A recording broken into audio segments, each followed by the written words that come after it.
या देवी सर्वभूतेषु मातृरूपेण संस्थिता नमस्तस्यै नमस्तस्यै नमस्तस्यै नमो नमः। नवरात्रि व्रत कथा, जिसके श्रवण से माँ दुर्गा अति प्रसन्न होती हैं। आइए हम सभी श्रवण करते हैं। एक समय देवताओं के गुरु बृहस्पति जी ने ब्रह्मा जी से कहा कि हे ब्रह्मा जी, चैत्र या आश्विन मास के शारदीय नवरात्रि का जो व्रत उत्सव है वो क्यों किया जाता है, इसका फल क्या है, इसके करने से क्या मिलता है। ऐसा प्रश्न सुनकर ब्रह्मा जी ने देवगुरु बृहस्पति से कहा कि तुमने बहुत ही सुंदर प्रश्न किया है। ये व्रत मनुष्य के सभी मनोरथ को पूर्ण कर देता है। जो मनुष्य दुर्गा की आराधना और ध्यान करते हैं वो धन्य है। इस व्रत को करने से, कथा को श्रवण करने से पुत्र की कामना वाले को पुत्र मिल जाता है, विद्या की कामना वाले को विद्या, सुख की इच्छा वाले को सुख। इस व्रत को करने से रोगी मनुष्य का रोग दूर होता है, मनुष्य की संपूर्ण विपत्तियां दूर होकर घर में समृद्धि की वृद्धि होती है, बंध्या को पुत्र प्राप्त हो जाता है, समस्त पापों से छुटकारा मिल जाता है, सभी मनोरथ सिद्ध हो जाते हैं। जो मनुष्य इस नवरात्रि व्रत को नहीं करता वो अनेक जन्मों में दुख को भोगता रहता है और कष्ट रोग से पीड़ित रहता है, अंगहीनता को प्राप्त होता है, उसे संतान नहीं होती, धन धान्य से रहित होता है, भूख और प्यास से व्याकुल घूमता है और संज्ञाहीन हो जाता है।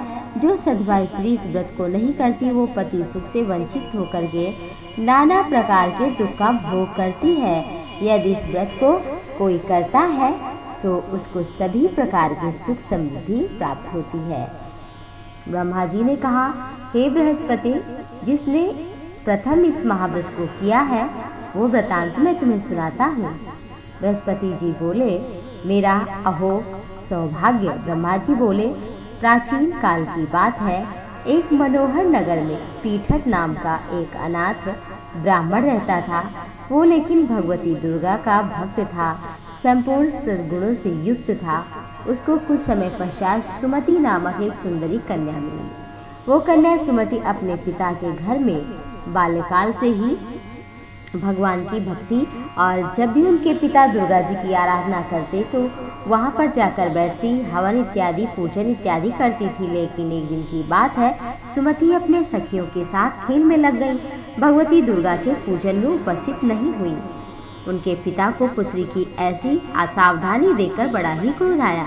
पुत्री से कहा, री दुष्टा, तूने भगवती का पूजन नहीं किया, इसलिए मैं तुझे किसी कुष्ठी रोगी से विवाह करके भेज दूंगा। उसी के साथ पिता का ऐसा वचन सुनकर सुमति को बड़ा ही दुख हुआ और पिता से कहने लगी, पिताश्री, मैं आपकी कन्या हूँ, सब तरह से आपके अधीन ही हूँ, जैसा आपका मन करे वैसा करिए। कुष्ठी से, दरिद्र से अथवा मेरा विवाह किसी से भी कर दो, किसी राजा से या रंक से। आप मेरे पिता हैं, जैसा होना होगा वही होगा, जो कर्म का फल प्राप्त होना होगा वही होगा। और मनुष्य के हाथ में कर्म है, फल तो प्रभु के अधीन है।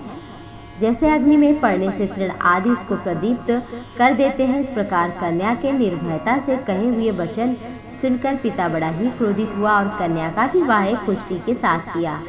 अत्यंत क्रोधी होकर पुत्री से कहा, जा, जैसा कर्म किया वैसा भाग्य देख और दुख प्राप्त कर। पिता के ऐसे कटु वचन को सुनकर सुमति सोचने लगी, अहो मेरा बड़ा दुर्भाग्य है, मुझे ऐसा पति मिला, अब मैं क्या करूं।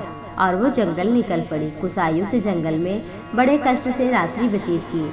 उस अनाथ बालिका की ऐसी दशा देखकर भगवती ने पूर्व पुण्य के प्रभाव से प्रकट होकर कहा, हे दीन ब्राह्मणी, मैं तुम पर अति प्रसन्न हूँ, जो चाहो वर मांग लो। भगवती दुर्गा के ये वचन सुनकर कहा, हे देवी, आप कौन है। माँ जगदम्बा ने कहा, मैं आदि शक्ति जगदम्बा हूँ, मैं सभी प्राणियों पर कृपा करती हूँ और तुम्हारे पूर्व जन्म के पुण्य के प्रभाव से तुम्हें मैंने दर्शन दिया है।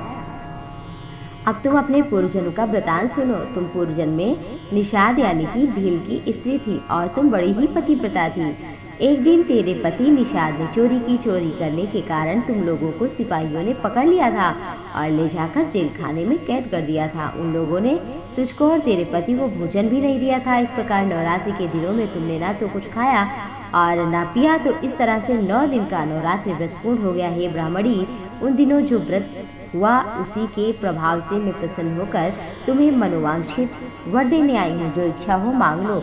इस प्रकार देवी दुर्गा के वचन को सुनकर ब्राह्मणी बोली, आप अगर मुझ पर प्रसन्न हैं तो हे देवी हमारे पति का कुष्ठ दूर कर दीजिए। माँ जगदम्बा ने कहा, एक दिन के पुण्य का तुम दान करो, अर्पण करो, तो मैं तुम्हारे पति को कुष्ठ मुक्त कर दूंगी। ब्रह्मा जी बोले। इस प्रकार देवी के वचन सुनकर ब्राह्मणी बहुत ही प्रसन्न हुई।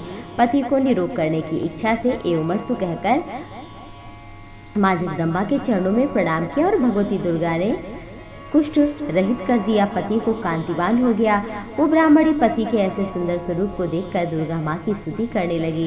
हे जगदम्बे, आप तो दुर्गति को दूर करती हैं, तीनों लोगों का संताप हर लेती हैं, समस्त दुखों को दूर करती हैं, रोगी मनुष्य को निरोग बनाती हैं और मनोवांछित फल देती हैं, दुष्टों का नाश करती हैं। हे जगत माँ जगदम्बा, आपकी जय हो। मुझे निरपराध अबला को मेरे पिता ने कुष्ठी मनुष्य के साथ भेजा था और घर से निकाल दिया था।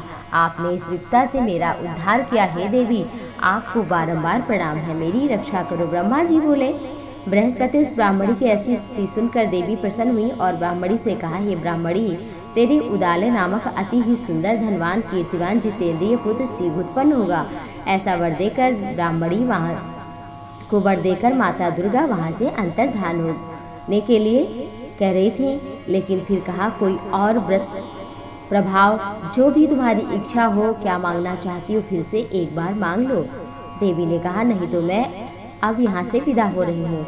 तो कहा, हे दुर्गे, यदि आप मुझ पर प्रसन्न हैं तो अपने नवरात्र की विधि और उसके फल को विस्तार से बता दीजिए। महात्म्य इस प्रकार है। देवी दुर्गा ने कहा, हे ब्राह्मणी, सभी पापों को दूर करने वाले नवरात्र की विधि बताती हूँ, जिसके सुनने से मोक्ष मिल जाता है। आश्विन मास के शुक्ल पक्ष की प्रतिपदा से लेकर 9 दिन तक विधि पूर्वक व्रत करें। दिन भर व्रत ना कर सके तो एक समय फलाहार करें, दूध लें, सात्विक आहार ग्रहण करें, विद्वान ब्राह्मणों से पूछकर घट स्थापन करें और वाटिका बनाएं और उसको प्रतिदिन जल से सींचे। महालक्ष्मी, महाकाली, महासरस्वती की मूर्तियां बनाकर उनकी विधि सहित पूजा करें, अर्चना करें, वंदना करें, लाल पुष्प अर्पित करें और भोग लगाएं, आरती करें, वंदन करें। पुष्पों से अर्घ दें। बिजौरा के फल से अर्घ देने से रूप की प्राप्ति होती है।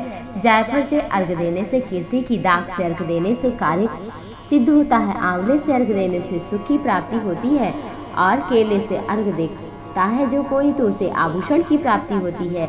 इस प्रकार पुष्प और फलों से अर्घ देकर व्रत समाप्त होने पर 9वें दिन विधि हवन करें। खांड, घी, गेहूँ, शहद, जो तिल, बिल्व, नारियल, दाग, कदम आदि से हवन करें। गेहूं से हवन करने से लक्ष्मी की प्राप्ति, खीर चंपा से धन की प्राप्ति, बेलपत्र से तेज की प्राप्ति, आंवले से कीर्ति, केले से पुत्र की, कमल से राज सम्मान की, दाग से संपदा की, घाड़ की, खांड, घी, नारियल, शहद, जौ, तिल तथा फलों से होम करने से मनोवांछित वस्तु मिलती है।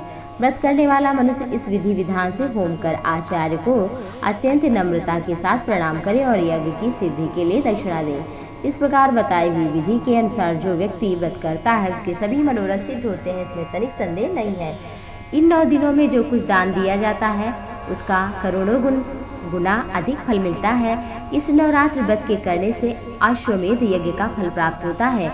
हे ब्राह्मणी, संपूर्ण कामनाओं को पूर्ण करने वाले उत्तम व्रत को तीर्थ, मंदिर अथवा घर में विधि के अनुसार करें तो मोक्ष प्राप्त होता है। और इस तरह महात्म्य बताकर देवी दुर्गा वहां से अंतर्धान हो गई। और इस व्रत को श्रद्धा भक्ति भाव से करते हुए जगदम्बा का स्मरण करना चाहिए। काम, क्रोध आदि, लोभ, मद, मत्सर इत्यादि विकारों से बचना चाहिए और माँ दुर्गा को प्रसन्न करने के लिए उनके नवार्ण मंत्र का अवश्य ही जप करना चाहिए। ये मंत्र है ओम ऐं ह्रीं क्लीं चामुंडायै विच्चे नमः। इस मंत्र का प्रतिदिन कम से कम 1 माला यानी कि 108 बार जप करें। देवी दुर्गा के स्वरूप का ध्यान करें। और 9 दुर्गा भी हैं जिनका स्मरण करने से श्रद्धा भक्ति भाव से सभी प्रकार की कामनाएं पूर्ण हो जाती हैं। नौ दुर्गा के नाम जो है वो इस प्रकार हैं।